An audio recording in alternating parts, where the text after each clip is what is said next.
Good morning, WMBM.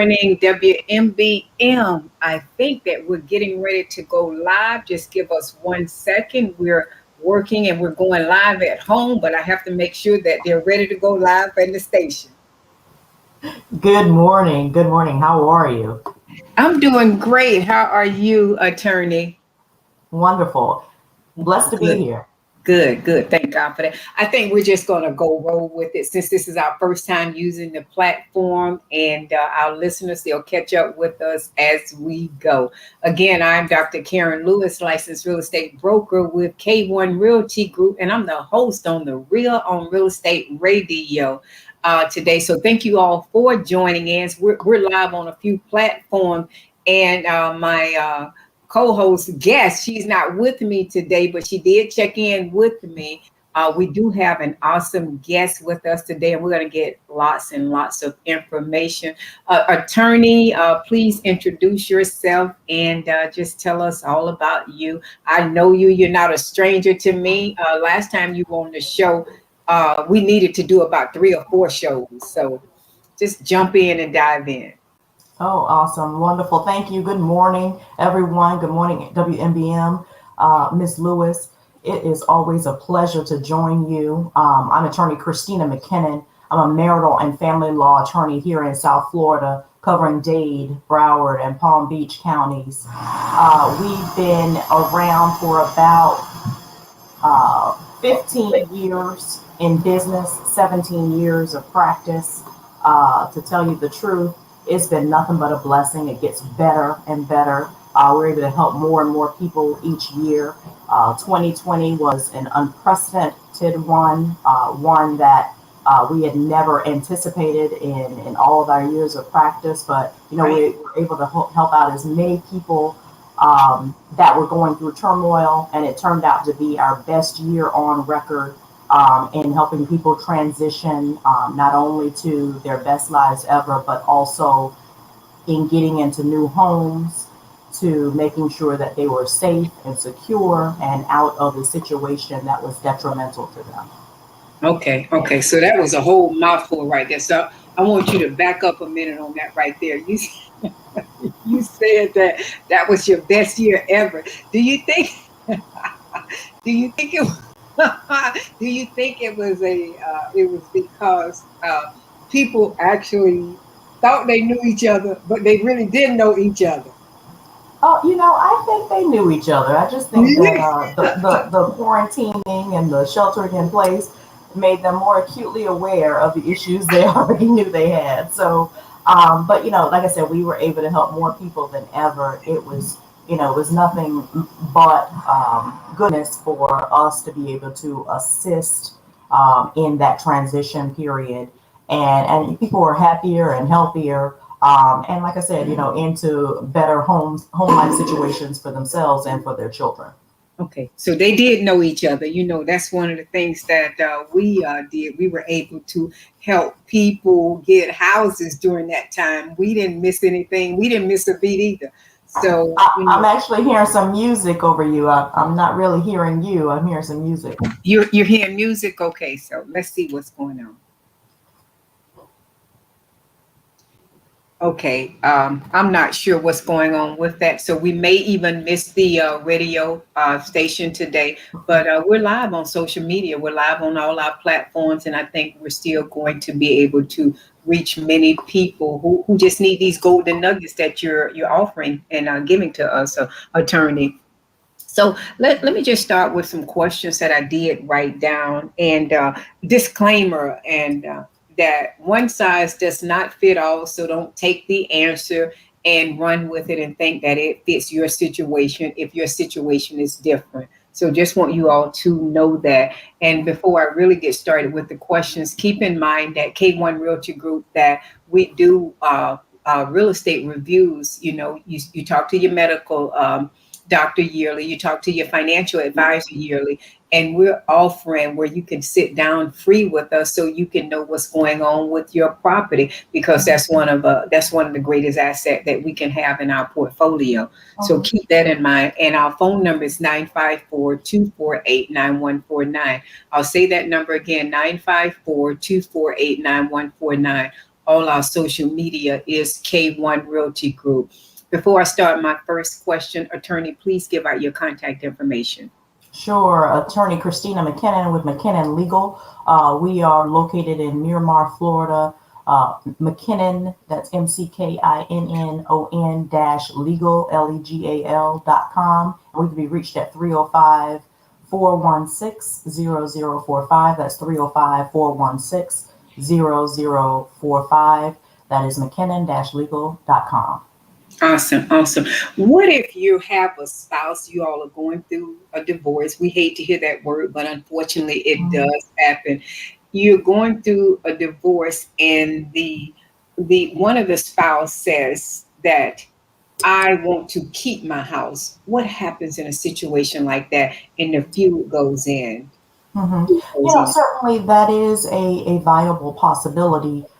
It depends on if they are credit worthy, right? So if they can refinance enough of the equity in the house to be able to pay the other spouse their equitable share after the mortgage is paid off, then certainly it doesn't have to be sold in every single instance. Yeah, you can keep the house. If there is equity accruing, then that equity needs to be split in half and split given to the spouse that is departing the residence. So if you can refinance up to that amount, doesn't need to be all of the equity, but just make sure that your expenses and bills are in order and that you're paying your bills on time and that you are credit worthy enough to be able to refinance in that way.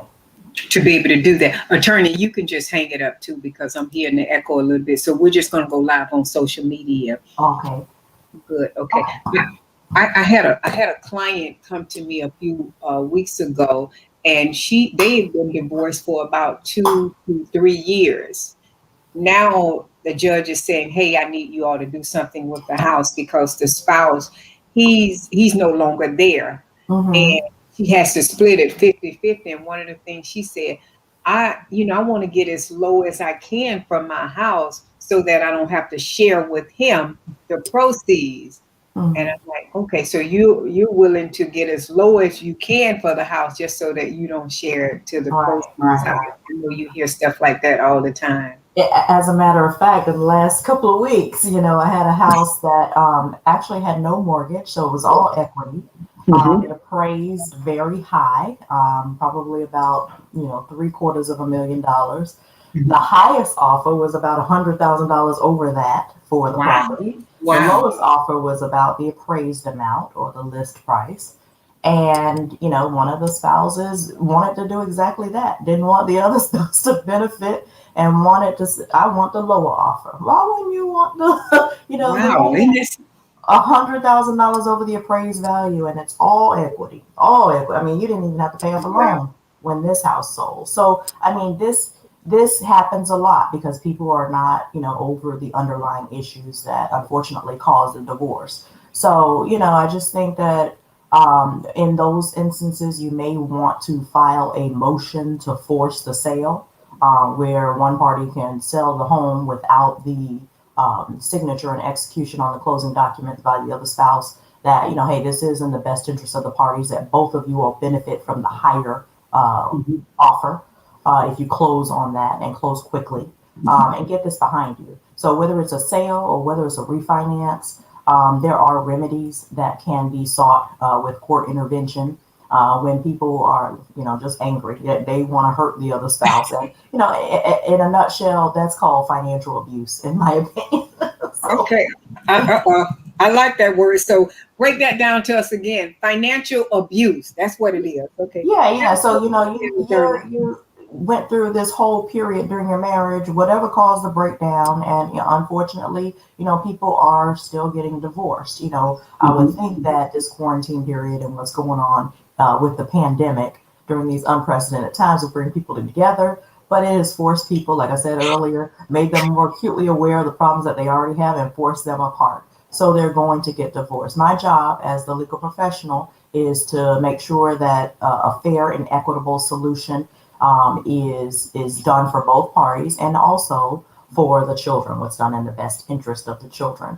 And certainly, if you're walking away from a marriage and you're holding on to some sort of strife, some sort of resentment, There's probably going to be some parental alienation, all of those things. You want to hurt them financially. It probably hasn't gotten to violence where there's physical abuse, but there was probably some emotional abuse, psychological abuse, and then this financial abuse is often the result at the very end. And we see this often with division of assets and or whether it's retirement, somebody not wanting to get the qualified domestic relations order because the other person is entitled to a part of their retirement. It doesn't have to be equity in the house. It could be equity in, other things, investments as well. So, but yes, I would definitely file some sort of motion to force the sale in that type of instance and get an order allowing you to sell the house without the other party if they are behaving in that manner.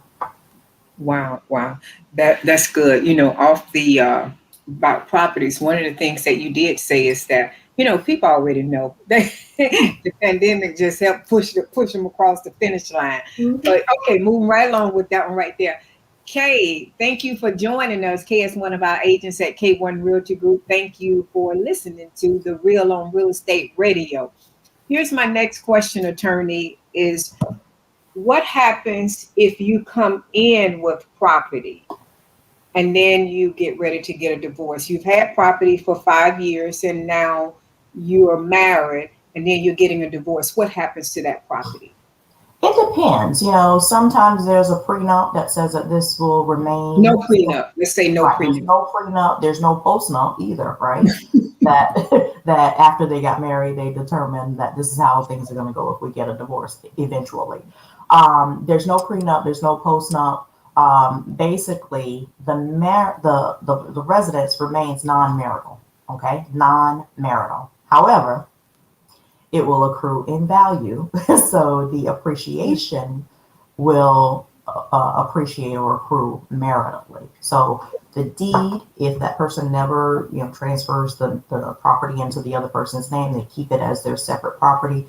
They will get divorced, that property will stay theirs. However, the value at the time of marriage and the value at the time of filing for divorce will accrue maritally. And that will be split into. So it just depends on, hey, will you refinance it during there? Are you putting more debt on the property? Even stay-at-home moms that, hey, married into a wealthy family and the property was already there. We have these sometimes 7-8-figure homes, valued homes. And hey, she's entitled to the equity because he paid off the mortgage with marital income, right? So any income that you make during the marriage is made as marital income. You're paying down the mortgage and she supported you in your career to help you earn the income. So therefore, this is a marital asset as to the equity that accrues during that time. So people have to be very, very careful that, if they do have a prenup or a postnup, that they talk about the accrual or appreciation of equity and not just the asset itself. And the same thing with a retirement account. People work 30, 40 years for a company and they get married maybe around year 20. All right. The next 10 to 20 years, your retirement is accruing. They're entitled to that accrual. They're not entitled to the first 20 years, but the next 20 years, they're entitled to half of that equity with you. So here's your golden nugget for today, listeners. Let's back up. So you can purchase a house or even your retirement. You have a house that's paid off and you have a retirement. You have, let's say, hypothetical, $100,000. They here. Tomorrow I get married. My retirement has accumulated $100,000 more. Now I have $50,000 worth of equity. Now I'm ready to divorce you. I've had enough of you. I've had enough of your drama, the baby mama drama, everything, whatever it is. So you're saying, attorney, at $50,000 and at $100,000. Oh, she's saying she's serious. She said, she's not changing either. So, and I love fact patterns because yes, they had 100, they got another 100 after the marriage. 50 is, and this is in terms of the pension. The house that was paid off, right? Paid off, 100% his or hers, whoever owned it prior to the marriage. Once they get married, let's say it accrues another $500,000. The market is going to go up and down, as you know, in real estate. So, it just depends on where they hit it. I mean, it may decrease in value. They may have had a $500,000 house that went down to $400,000 because we were going through a tough market. Then, hey, there's no equity. There's negative equity there. There's nothing that they will get out of it, and the home will remain as the spouse's. So, it's just one of those things of where the market is. They may refinance the property at some point, take out a HELOC or whatever to do repairs, and then there's debt that also, turns it into negative equity. But yeah, that is how it works, provided that there are no agreements, prenups or postnups, specifying how that will accrue. I think it's always wise, whether you're a savvy business owner or not, to at least memorialize that in some sort of agreement, just so that you can protect your non-marital assets. Because non-marital assets, like I said, they accrue in value, and if you're married, that will be marital. Mm-hmm.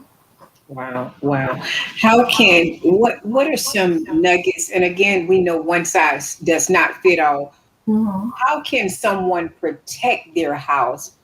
Or they can't protect the value or nothing. That value, that equity that goes up. So that's just the law. They can't protect that part. They can just protect. Okay, I like how you look Well, at that's what I was saying. A prenup or a postnup can protect it, right? Okay. So you can, by agreement, protect the growth in equity. Okay. So I misunderstood. Okay, so you can. Right. So before it was provided that they don't have it, then yes, it grows maritally. But if you do, because it stays a non-marital asset, the asset is non-marital, but without any agreement saying that even the growth or appreciation on this non-marital asset is mine too, then that's non-marital. If you have a prenup, if you have a postnup, and a postnup is just, hey, the day 2 of after our wedding, right? Right when we come back from the honeymoon, we got into an agreement. That's a postnup. Most people look at postnups now as sort of like a separation agreement. Well, we know about we're not ready to get a divorce right now, but we know we want to separate. We don't want to live together anymore. So let's do a postnup in the event that a divorce comes. I have a lot of those. I drafted a postnup like 3 years ago for someone because her husband, just moved away and he's doing his own thing. And she was just like, okay, well, this is what we're going to do. And now, 3 years later, she's like, okay, I'm ready to get divorced. And guess what? It's easy peasy because we've already agreed to everything, how it's going to go. That's how most people look at a postnup. But a postnup is just after the date of the marriage, right? So you can come home from your wedding or your honeymoon and say, you know what? That prenup we drafted before we got married, I've been rethinking those provisions. Let's revise it this way, and then you have a postnup, all right? So, or you just didn't get a prenup done in time, and you then got them to agree. They don't have to, but if you all come together and there's a meeting of the minds, and you all agree that, hey, you know what, it's not a big deal. We were well into our careers. Once we got married, we both had some stuff. Just we want to be able to protect it. Yes, this is non-marital. This will stay mine. Even any growth on it will stay mine, and then you can memorialize that into your document as well. Wow. Do you hear a lot people doing the prenups and the postnup? I'm hearing that, what's love got to do with it? Yeah. How do you and then sometimes people say that what's love got to do with it, but sometimes I've learned this and I don't know how correct it is or not, but your life is pretty much a business. Do you understand? And so we want to kind of structure things from a business standpoint to say, go ahead. All right. I mean, I'm going to give you the legal professional answer. I'm going to give you my personal answer, my personal opinion, right? So, okay, all right, keep it real. And they are very different. I have to be the professional in this, and I may see something that, is heart-wrenching and this and the other, but people retain me, right, to be unemotional, unattached, and do my job. And that's how I look at it. So I think that legally they're a good idea because of how high the divorce rate is, right? Even in the Christian community, even in the church, the divorce rate is very high, right? And you have people that have some motivations that you may not be aware of because of love, right? So your love has blinded you. And, it is a way, a vehicle to protect yourself, a prenup and a postnup. And I actually think that they are a good thing. Personally, I think that, hey, we are in an abundant world, right? God is not about scarcity, and you will That's right. always have more later. So don't worry about any losses you take. So that's just my personal opinion. But you brought me on the show for my legal one, so here we No, are. I love this. I love this. And, and it really is happening in the Christian Hmm. community. Very We're much so. talking about God, but it's happening. And Hmm. we need to be aware of what's happening and not kid ourselves and not fool ourselves. And we understand what the Bible says, but the Christian community, unfortunately, we're not following it on what the Bible say Hmm. because we will not even get to this point here. Hmm. So Hmm. I think it's something to think about it. And then, again, I'm talking about, I'm not an attorney. This is my opinion. Is Hmm. that, really you're talking about what's love got to do with it. And Hmm. then, things open up and they come to fold and manifest and like, wow, I didn't Hmm. know I was living with that right there, But this is real. Yeah, This absolutely, is absolutely. happening. I Wow. think that, being able to look at it from that perspective, the spiritual perspective as well. I have talked to many people, and told them just to hold off. Hey, they come to see me, and I say, well, I'm not really sure that you've done everything you need to do, or that you're even ready for this. Divorce is not something to be taken lightly. This is not something to teach somebody a lesson, or, oh, I'm going to go file so he'll act right. Take some time off, and maybe two, sometimes 3 years later, they'll come back and say, I appreciate that because we were able to work out our marriage. Or, you know what? Thank you anyway, because we got the counseling we need and we decided that, hey, we're going to just go our separate ways. So either way, it's a win, because, we like to, and I don't want to say counsel because I'm not a therapist, but we like to counsel the entire individual as your legal counsel as well. I've had cases where we've gone right up to the final hearing and they reconciled. So we don't ever want a situation like that. We've had situations where we have people served with a divorce and that causes them to work on their marriage. So my whole thing is, hey, I'm taken care of. God is always taking care of our firm tremendously, abundantly. So it's not another case, another notch on my belt. Take the time that you need. Do the work that you need to do in your marriage, before you go down this road, because it is a tough one.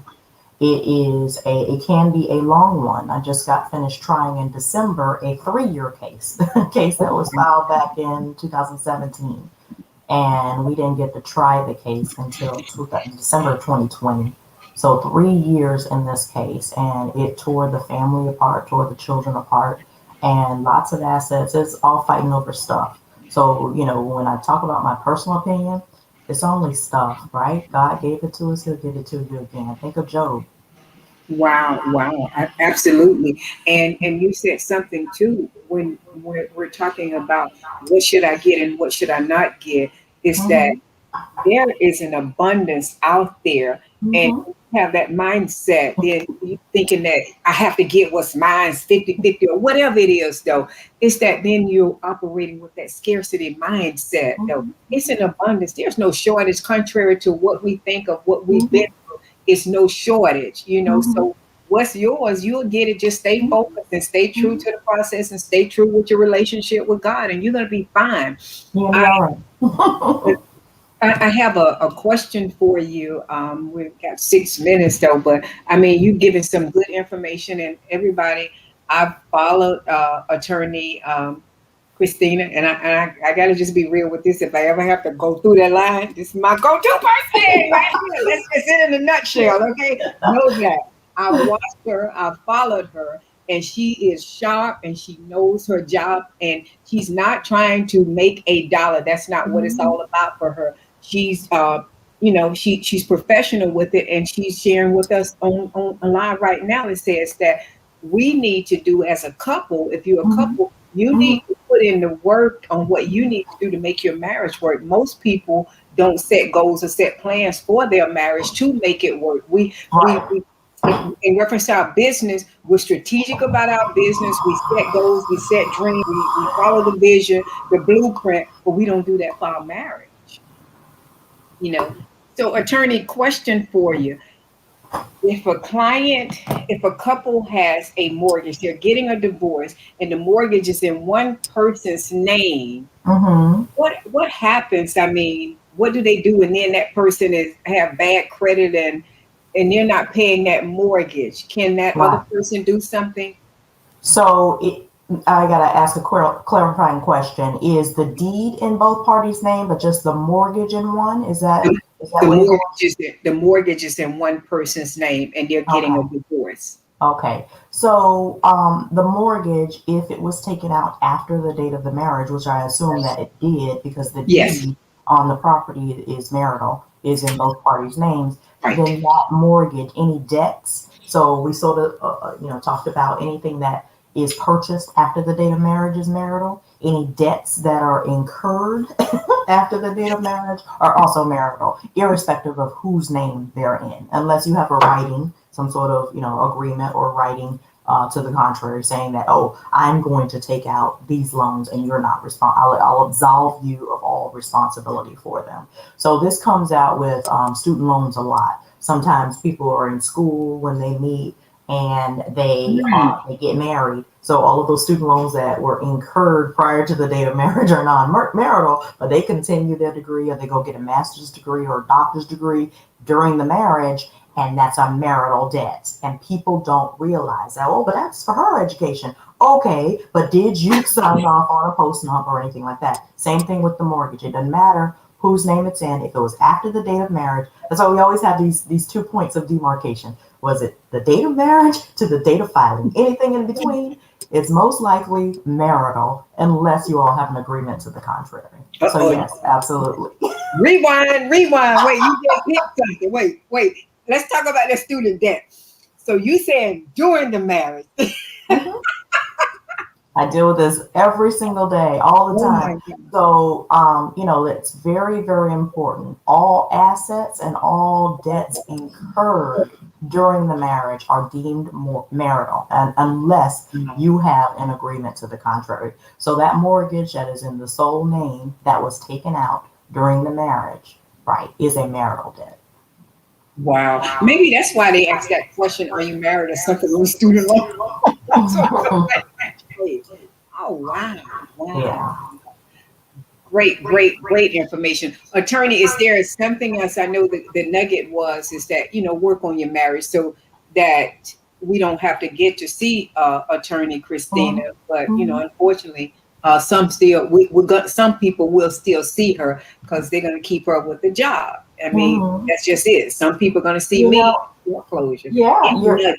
absolutely right. I mean, I think everybody needs a place to stay, right? Hmm. And Hmm. then there are always some sort of business, legal, family, or other issues where there's conflict and it needs to be decided in a court of law. So, the one nugget that I would leave you all with today is, keep your eye on God and the success of your life, and know that you will be provided for no matter what comes, that you'll be taken care of no matter what Yeah. comes. If you have to go through a divorce, if you have to sell a property and relocate, I mean, look back over your life and look at how many changes you've gone through and how God brought you through it, right? So it doesn't have to be the end of the world. It doesn't have to be a traumatic, tragic event. But, our firm will help you through it. That's generally how I look at life anyway, right? So my general philosophy and our objective at our firm is to help as many people as possible, transition to their best lives. So you're probably in the best hands that you can be because I know the Lord, I know God, and that's how I feel that I am taking care of my clients and I'm taking care of their families. Wow, awesome. That was excellent. You all definitely need to hear this again. Great nuggets, and definitely keep your eye on God. Attorney, give your contact information out once again. Okay. And I'm sorry if you hear my cleaning people in the back a little bit. Saturday is our cleaning day. But McKinnon Legal, that's www.mckinnon-legal.com, and that's McKinnon-legal, legal.com. Or you can reach us on the phone at 305-416-0045, 305-416-0045. Thank you all for joining us. I'm Dr. Karen Lewis, licensed real estate broker with the Real on Real Estate Radio. Hopefully, we'll see you all again the first and the third Saturday at 11 a.m. And as attorney Christina said, keep your eyes on God. That's your answer. You don't have to worry about not enough. He says he will provide for you. Thank you, attorney, for coming on. And my contact information, 954-248-9149. And that's it for us today. Thanks again. Bye bye. Always a pleasure. Thank you. Thank you. Bye bye. Bye bye.